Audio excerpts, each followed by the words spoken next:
One of the many meetings that Anthony Albanese boasted that he had in Canada yesterday, it scares me, especially today when his Treasurer back here finally admitted today the economy wasn't actually going that well and he wants more money.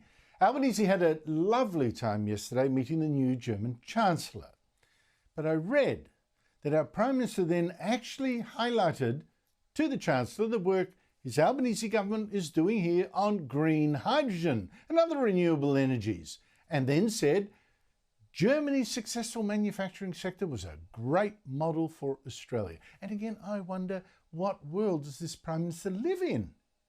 His green hydrogen plans are actually a shambles, one project after another collapsing because it doesn't make economic sense. And as for Germany's manufacturing sector, it's actually shrinking faster than the rest of Europe's is, with economists blaming, first of all, high energy costs, after Germany particularly tried to go green as well and scrap nuclear power.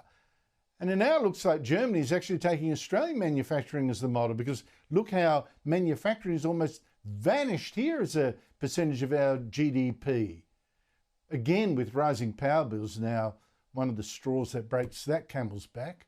I mean, really, what is going on in the head of your Prime Minister?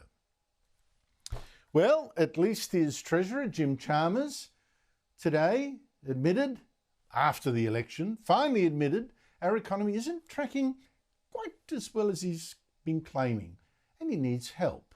Not that any of this is his fault, of course, it's the wicked world's. To deliver higher living standards for our people, we recognise three blunt truths. Our budget is stronger, but it's not yet sustainable enough.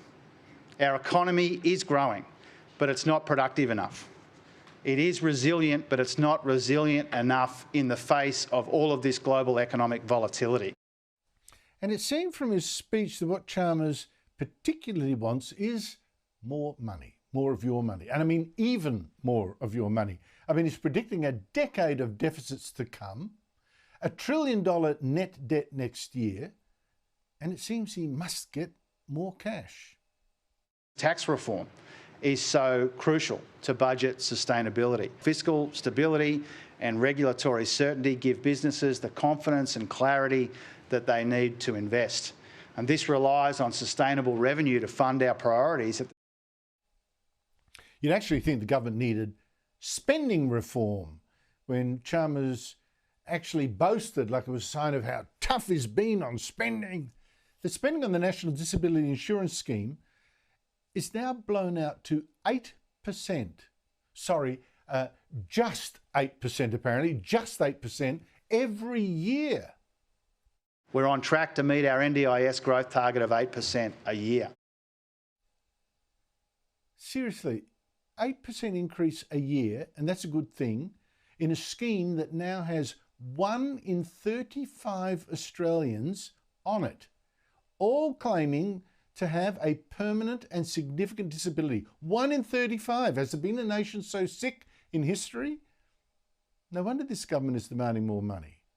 And to help it get it, it's going to handpick about 25 people, get them to come to Canberra in August over about 3 days and work out in this little cosy Labor pick club how to pluck taxpayers to fund their pet schemes, like those disastrous global warming schemes that the Prime Minister is boasting about to Germany. Joining me is Stephen Hamilton, Assistant Professor of Economics at the George Washington University and a visiting Fellow at the Australian National University. Stephen Hamilton, thank you so much for joining me. Well, you've got Jim Chalmers now saying it's going to have a round table in August of just 25 or so chosen people that I think would agree with him, to remake the economy. It's growing, but it's not growing enough. It's productive, but it's not productive enough. And it's none of it's Jim's fault, by the way, Stephen. I want you to get that out of your head. It's international factors, and he wants to improve, not replace anything he's done in the first term of government. What do you make of all this? Yeah, I think the most notable thing, Andrew, was sort of the Treasurer belling the cat that we have a fiscal sustainability problem. I didn't hear much about that before the election. I didn't hear anything about that, in fact. But now, a month after the election, we hear, there's a big fiscal sustainability problem that's going to need big tax increases to fix it. So, I think that's kind of a surprise, frankly. The thing I'd note is that in the Treasurer's first budget in October 2022, if you can remember that far back, that first budget forecast a decade of deficits. In the Treasurer's last budget before the election, it forecast a decade of deficits. So fiscal sustainability is news to the Treasurer, but nothing's changed for the last 3 years. But there's so much to pick apart here. Let's go with the productivity angle. Now, he says, there's a number of problems with productivity. He didn't say, for one, that, businesses are being tied up with union regulation, too much taxes, black tape, red tape, green tape, whatever. Do you think that the government should be re-examining its record in re-regulating the economy here to explain, in part, the slump in productivity? Yeah, so we do have a serious problem with productivity. Now, it's worth noting that has been a problem. That was a problem before the government came to us. So that is an existing problem. We have had a productivity slowdown for roughly more than 10 years, right? So this is a long-term challenge. However, it's gotten particularly bad in the last 3 years. So, over the last 3 years, I think since the government was elected last quarter, not the quarter just gone, the quarter before, was the only one where economic growth per capita was positive. So that is an unprecedented stretch of a decline in per capita GDP, which is the main measure of living standards. It determines everything, right? It determines our standard of living.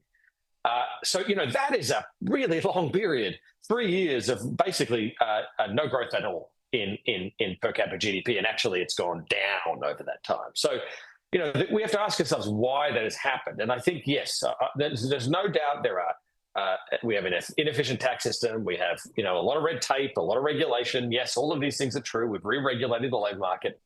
But I want to point to something in particular, which is since the government came to office, we've had the fastest run-up in government spending outside of recession since the Whitlam government.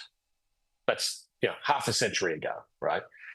So, you cannot expect to expand the government so rapidly and not to have negative consequences. And so what we've seen the public sector expand, we've seen productivity decline, we've seen the high productivity private sector squeezed.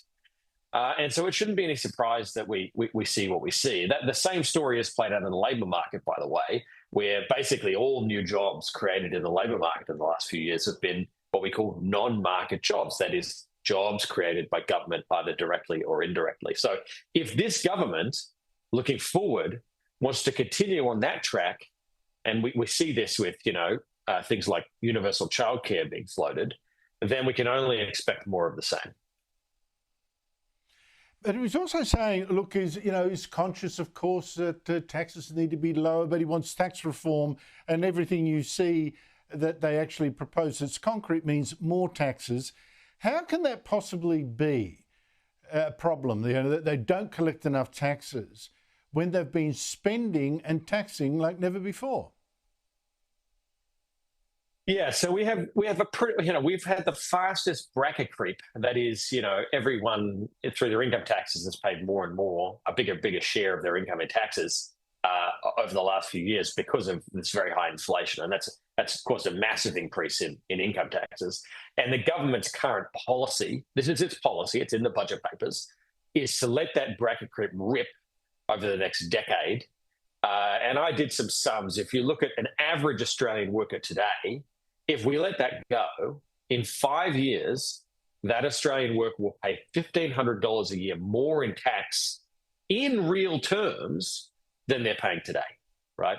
And that's what's paying for this big run-up in government services. And all we can expect is that if we let that bracket creep run, then that acts like a handbrake on our economy, And so, I do hope the Treasurer understands that, it's not just about raising revenue. That's not what tax reform is about. Tax reform is about raising the revenue we have much more efficiently, right? So that we can collect that revenue while putting a much smaller burden on the economy. If that's the focus of this tax reform discussion, then I think it's fantastic. But the things we have seen from this government, a lot of these things, like the super, changes that many people have been talking about, they're not tax reform. They're really just about raising additional revenue. Steve Hamilton, thank you so much indeed for your time. Pleasure, Andrew.